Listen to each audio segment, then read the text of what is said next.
Taxi, शान, taxi. तुम लोग कुछ भी करके किसी तरह बाहर को ढूंढ लो। तुम लोग प्लीज बाहर को रोक लो। तुम दोनों जाओ और उसको किसी तरह से रोकने की कोशिश करो। मैं बहुत थक गया हूँ, टैक्सी मिल ही नहीं रही है, क्या करूँ यार। या अल्लाह, कहीं वो निकल ना गई हो।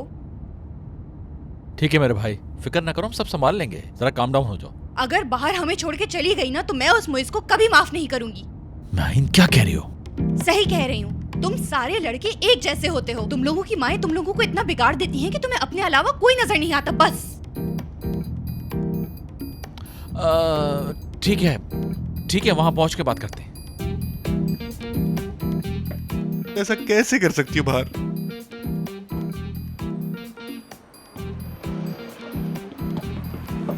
रुक रुक रुक रुक रुक। मैं नहीं जा सकता, आप दूसरी टैक्सी रोक लें। देखो मेरे भाई, देखो बहुत अर्जेंसी है, दिल का मसला है, बहुत अर्जेंट है, प्यार का मामला है मेरे दोस्त। अगर वो एक दफा मुझसे रूठ के चली गई तो फिर कभी नहीं आएगी। क्या मतलब है आपका?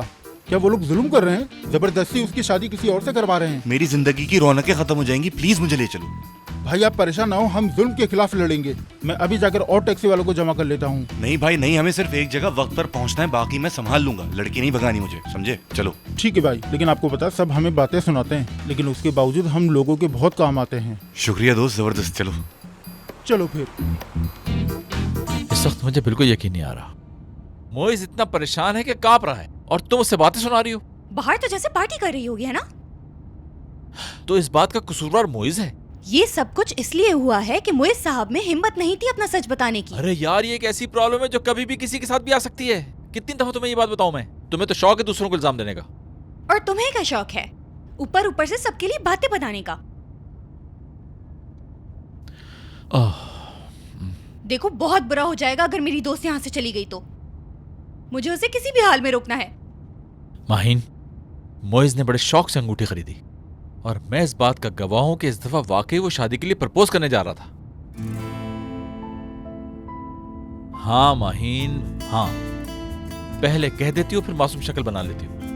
तुम्हारी यही तो प्रॉब्लम है, सोचे समझे बगैर हर चीज को बुरा रुख दे देती हो। खैर, सारी औरतें ऐसी होती हैं, या सब चाहिए या कुछ नहीं चाहिए।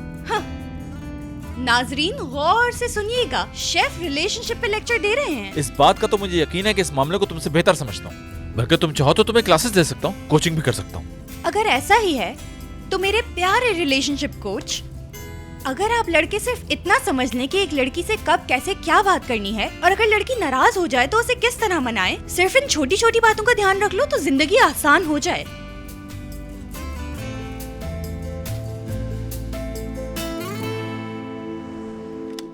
एक मिनट मैडम, एक मिनट। बातें सुनाकर तुम इस तरह नहीं जा सकती। मेरी समझ में ये नहीं आता कि तुम अपने दिमाग में उल्टी सीधी कहानियां गढ़ती कैसे हो। सिर्फ तुम्हारी वजह से माहीन बाहर खड़ी इंतजार करेगी और तुम रोजीना के मसले हल करोगे। ये बात भी मैंने खुद गढ़ी है ना। अगर रोजीना की प्रॉब्लम इतनी अहम ना होती तो मैं कभी ऐसा ना करता। ये बात समझ लो। तो क्या है वो अहम बात, मुझे भी बताओ ताकि मैं भी तुम्हारी कुछ मदद कर सकूं उस बात में।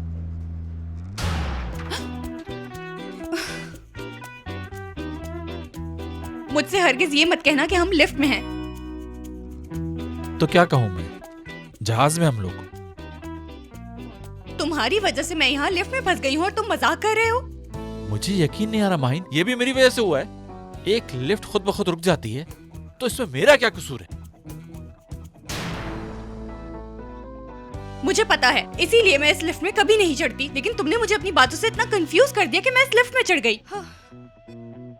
हाँ माहिन, अल्लाह ही तुम्हें समझा सकता है। अल्लाह रहम। शान, मेरा बंद जगहों पे दम घुटता है, प्लीज कुछ करो नहीं तो मैं मर जाऊंगी। प्लीज जल्दी कुछ करो, मुझे सांस नहीं आ रही। प्लीज मुझे निकालो यहाँ से, आई कांट बेयर दिस।